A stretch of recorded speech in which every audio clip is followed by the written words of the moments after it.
Vous savez, cette question qu'on se pose tous parfois, pourquoi on s'acharne sur une décision, même quand on sent que c'est pas la bonne? Ah oui, c'est très humain ça. Un projet qui dérape, une situation qui s'enlise. Exactement. Et on continue, on réinvestit, alors qu'une petite voix nous dit arrête les frais. C'est quand même une énigme comportementale assez fascinante, je trouve. Tout à fait. Aujourd'hui, justement, on va essayer de plonger au cœur de ce phénomène.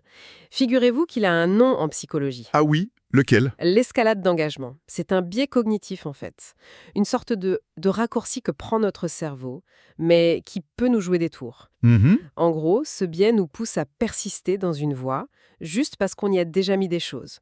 Du temps, de l'argent, de l'énergie, enfin, des ressources, quoi. D'accord, l'investissement passé qui influence le futur. C'est ça. Et pour en parler, on s'appuie sur une analyse assez poussée du concept et qui cite une recherche fondatrice, apparemment devenue une référence. Ah je vois. L'idée, c'est de décortiquer ensemble ce qu'est cette fameuse escalade d'engagement, de comprendre un peu comment ça marche, ces mécanismes parfois un peu subtils.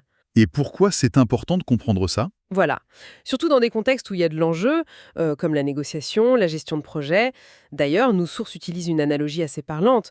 On lance un projet, on y croit fort, on met de l'argent, du temps, Mhm. et puis les premiers signaux d'alerte apparaissent. Logiquement, on devrait peut-être s'arrêter, réévaluer. Oui, la logique voudrait ça. Mais non.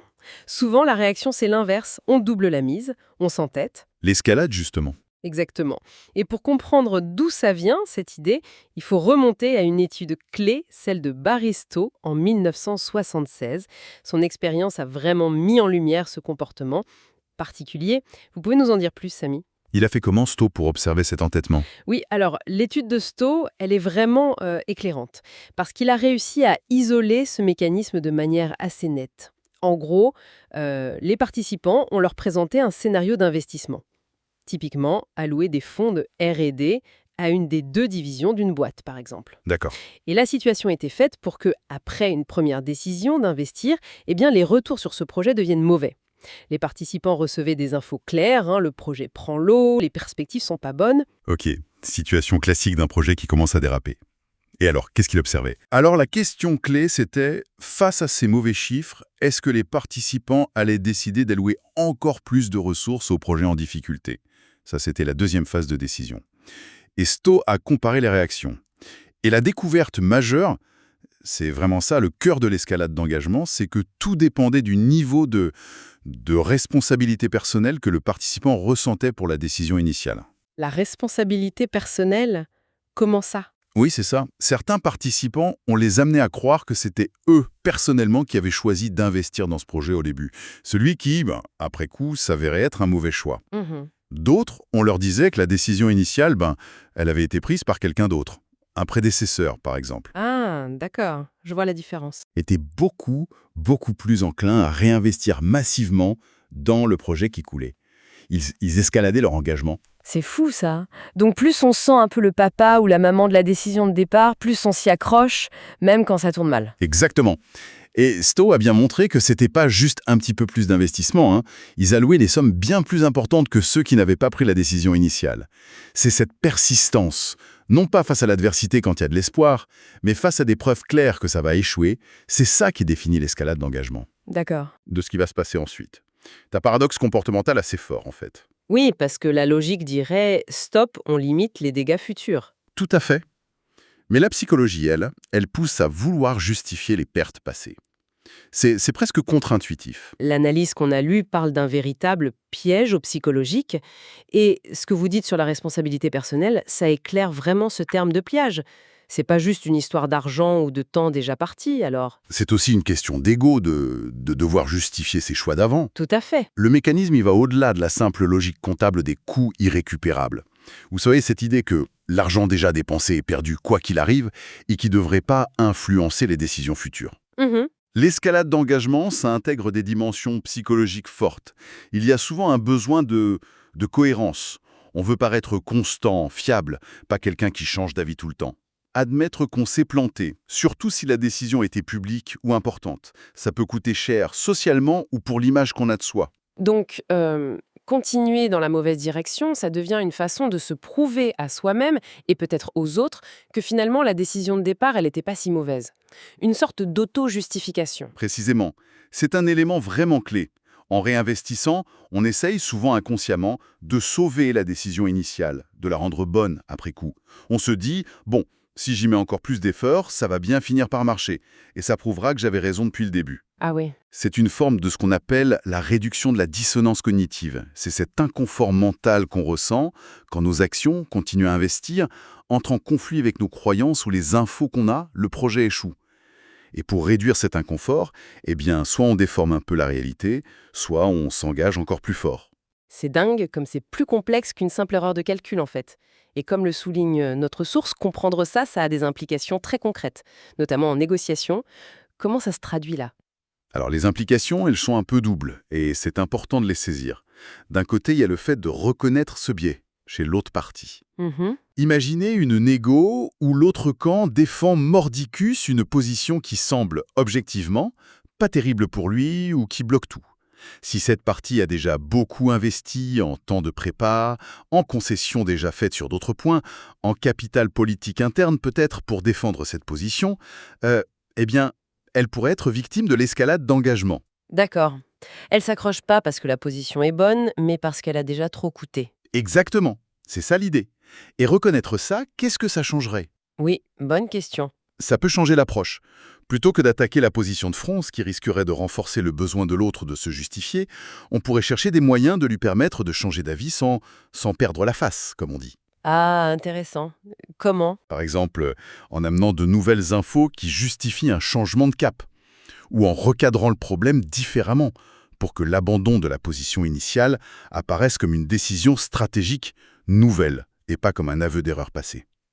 L'analyse suggère que comprendre cette dynamique, ça peut être un levier, mais c'est surtout une lecture plus fine de ce qui se joue psychologiquement. C'est une perspective intéressante sur la dynamique entre les gens, oui.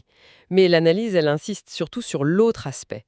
Comment on fait pour se protéger soi-même de ce biais, concrètement? Oui, et c'est sans doute le point le plus crucial pour nos propres décisions. Bon, la première étape, c'est la prise de conscience. Savoir que ce biais existe, comment il fonctionne. Déjà, en parler comme on le fait là. Voilà. Ensuite, il faut essayer de mettre en place des garde-fous. Par exemple, séparer la personne qui a pris la décision initiale de celle qui doit décider si on continue ou on arrête. Ah oui, pas mal. Ou faire évaluer la situation par quelqu'un d'extérieur qui n'est pas impliqué émotionnellement ou historiquement dans le projet. Une vision neuve. Exactement. Ou alors, autre chose, définir à l'avance des critères d'arrêt très clairs. Dire, bon, si tel indicateur passe sous tel seuil, ou si tel objectif n'est pas atteint à telle date, on arrête. Point.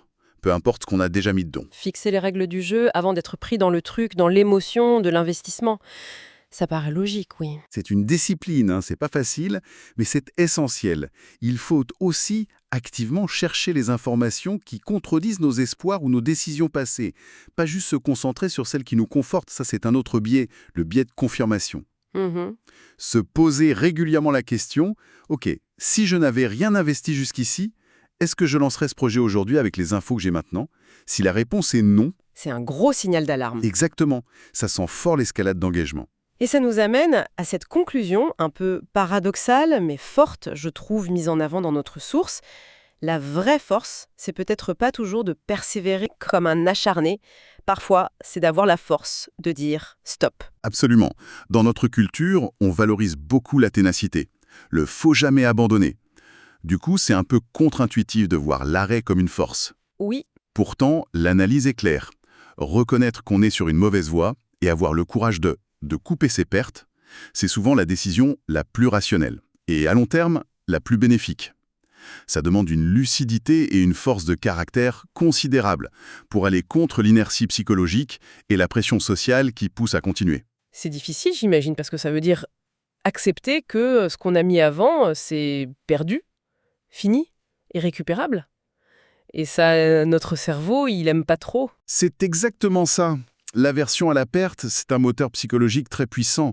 On déteste perdre ce qu'on possède déjà, même si c'est juste du temps ou de l'effort. Et l'escalade d'engagement, elle est en partie nourrie par ça. On continue d'investir dans l'espoir souvent illusoire de récupérer la mise de départ, alors qu'en fait, on ne fait qu'aggraver les pertes potentielles. Apprendre à considérer les coups passés comme vraiment passés, comme non pertinents pour la décision future, c'est une compétence mentale clé. Donc cette capacité à distinguer la persévérance utile de l'entêtement qui coûte cher, ça devient une compétence essentielle en fait, que ce soit en entreprise, en politique et même dans nos vies perso. Ah, sans aucun doute. Prendre conscience de ce biais, c'est vraiment la première étape fondamentale pour prendre des décisions plus éclairées, surtout quand les enjeux sont élevés ou que l'investissement initial financier, temporel, émotionnel, peu importe, a été important.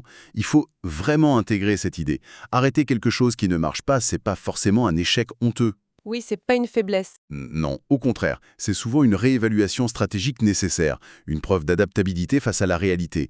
C'est aussi libérer des ressources, du temps, de l'argent, de l'énergie mentale pour les mettre ailleurs, sur des voies plus prometteuses.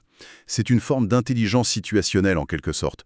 Donc, si on devait résumer les points forts de notre discussion, l'escalade d'engagement, c'est cette tendance humaine très forte à laisser nos investissements passés, qui sont irrécupérables par définition, influencer de manière démesurée nos décisions présentes et futures. Ce mécanisme nous pousse à persister dans une voie, même quand les preuves d'échec s'accumulent, principalement pour justifier nos choix d'avant et éviter cet inconfort psychologique de s'être trompé. C'est un biais puissant, souvent inconscient, mais on peut apprendre à le reconnaître. Tout à fait. Et le message clé à retenir, je crois, c'est vraiment l'importance de développer cette vigilance critique. Apprendre à repérer ce moment où la persévérance n'est plus une vertu, mais devient un piège coûteux. Un moment où ce n'est plus l'espoir raisonné qui nous guide, mais juste le poids du passé. Savoir faire cette différence, c'est une compétence vraiment précieuse pour naviguer dans les décisions complexes de la vie. Et peut-être, pour terminer, une petite question pour prolonger la réflexion. Au-delà des exemples de projets ou de négoces qu'on a appris, si on élargit un peu, dans quelles autres sphères de nos vies, nos carrières peut-être, nos relations, nos habitudes même, est-ce que l'énergie, le temps, les émotions qu'on a déjà investies nous freinent, peut-être sans qu'on s'en rende compte? Est-ce que ça nous empêche de voir qu'un changement de cap, une nouvelle approche, serait plus sage ou plus épanouissant? Bonne question. Ou est-ce qu'on pourrait être un peu pris au piège juste parce qu'on a déjà tant donné et que ça nous interdit en quelque sorte d'explorer de meilleures options qui existaient peut-être? C'est une introspection qui peut être assez révélatrice, je pense.